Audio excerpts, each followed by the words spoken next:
17 नवंबर 2012 एल्वरेंगा Mexico के एक छोटे गांव में रहने वाला मछुआरा अपने दोस्त कॉर्डोबिया के साथ फिशिंग करने के लिए अपने गांव से दूर बोट लेकर समंदर में जाता है।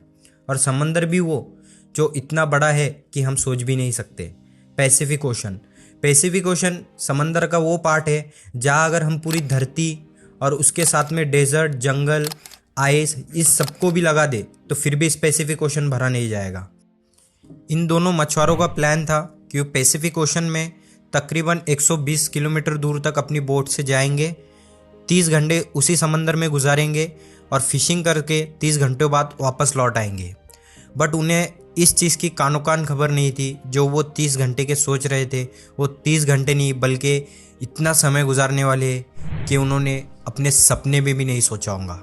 साथ ही में इस सफ़र पे वो एक ऐसा रिकॉर्ड बनाने वाले थे जिसके बारे में ना कभी कोई इंसान तोड़ने की सोच सकता है उस रिकॉर्ड को, ना ही बनाने का कोई सोच सकता था इनसे पहले। यूँ कहो कि वो समंदर में अगले 12 महीनों तक ऐसे गुजारने वाले थे जैसे कि वो जहन्नुम में उनका समय गुजार रहे हैं।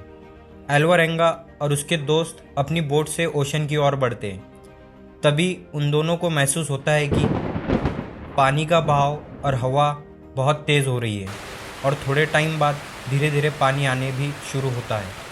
ये देख के भी एल्वरेंगा आगे बढ़ता है।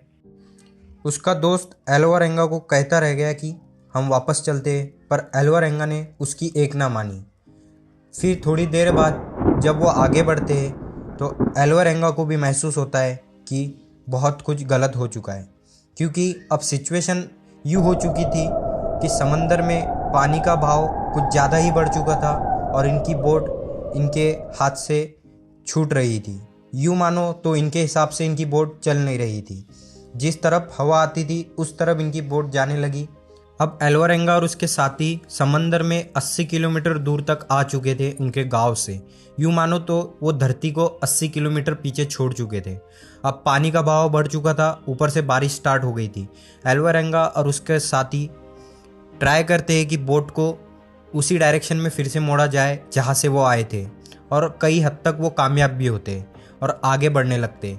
बट धीरे धीरे उनके बोट में पानी भरता जाता है।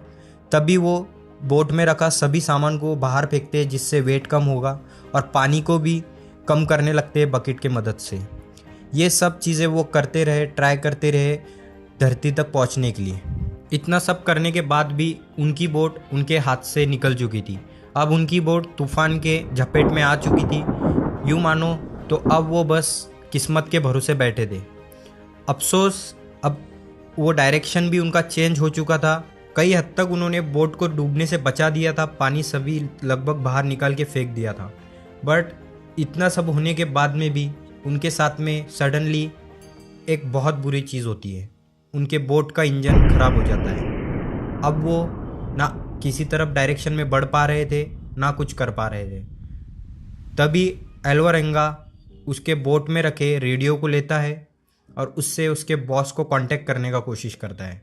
कई हद तक वो कांटेक्ट करने में कामयाब होता है, बट इतना भी नहीं कि वो सही डायरेक्शन अपने बॉस को बता सके। तभी उनके रेडियो की बैटरी भी डाउन होने लगती है और धीरे धीरे रेडियो भी डेड हो जाता है। अब इस समंदर में वो दोनों अकेले पड़ चुके थे। इस धरती से ना उनका किसी से वास्ता रहा था, ना कोई कांटेक्ट रह पा रहा था। वो चाहते हुए भी धरती की ओर नहीं जा पा रहे थे। अब इंजन बंद होने के कारण उनकी बोट तूफान के साथ में चल रही थी। जिस साइड तूफान जा रहा था उसी डायरेक्शन में उनकी बोट जा रही थी, और तूफान भी उनको धरती से दूर लेके जा रहा था। अब इनके साथ में ये हो सकता था उन्होंने कभी सोचा भी नहीं था। यहाँ तक कि उन्होंने साथ में जो 30-35 घंटे के लिए खाना पानी लाए थे, वो भी जब बोट डूब रही थी उस टाइम वज़न कम करने के लिए उन्होंने उस खाने पानी को भी समंदर में फेंक दिया था। अब इन दोनों की हालत बद से बदतर हो चुकी थी। दोनों यूँ मानो तो ठंड से काँप भी रहे थे, बुखार में लटपट हुए पड़े थे, बट उनके हाथ में कुछ भी नहीं था। बस वो मदद के इंतज़ार में बैठे थे या कोई चमत्कार के इंतज़ार में बैठे थे। बट इतने भयंकर सिचुएशन में उनके पास कोई भी मदद नहीं पहुंच पाई, ना ही उनको ढूंढ पाया कोई।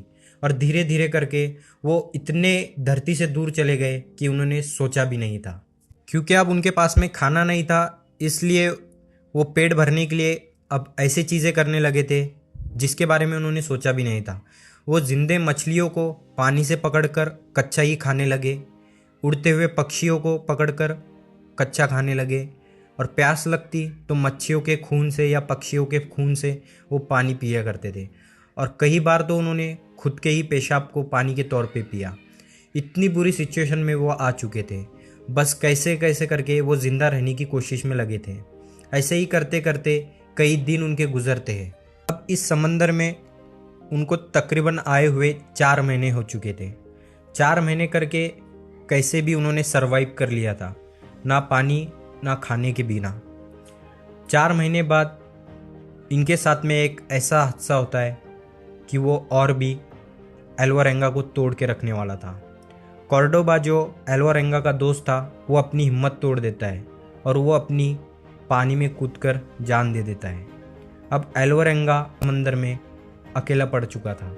ना उसके पास में बात करने के लिए उसका दोस्त था, ना खाना था, ना पानी था। एल्वारेंगा इस बोट में अपनी मौत को हर एक मिनट में देख रहा था। वो कहता है कि अगर मैं रात में सोता था तो मुझे ये पता नहीं था कि मैं सवेरे ज़िंदा उठूँगा या नहीं।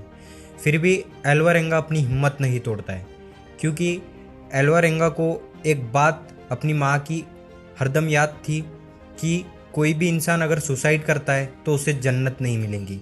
इसी चीज़ को एल्वारेंगा ने पॉजिटिवली अपने अंदर चीज़ को याद रखते हुए वो टफ सिचुएशन में फ़ाइट कर रहा था। अब आप सोच सकते हो कि एल्वारेंगा को तकरीबन इस समंदर में 4 से 5 महीने गुजर चुके थे। इतनी धूप में उसके कपड़ों का भी क्या हाल हो चुका होगा। उसके कपड़े तो पूरी तरीके से ख़त्म हो चुके थे, बस वो अंडरवियर में बचा था। इस कड़कती धूप में, यूँ कहो तो तूफान में, हर चीज़ में वो सरवाइव कर रहा था, सिर्फ अपनी माँ की कही गई एक बात से। अब पूरी 6 महीने एल्वारेंगा को इस समंदर में हो चुके थे। एल्वारेंगा भी तकरीबन टूट ही चुका था। अब इसी टाइम एल्वारेंगा को एक बड़ी सी शिप उसके आगे दिखाई पड़ती है। ये देख के एल्वारेंगा काफ़ी खुश होता है, बट अफसोस वो शिप एल्वारेंगा को नहीं देख पाती, क्योंकि अगर हम देखें तो एल्वारेंगा ने जो शिप को देखा था वो उससे काफ़ी दूर थी और एल्वारेंगा की यह बोट काफ़ी छोटी थी।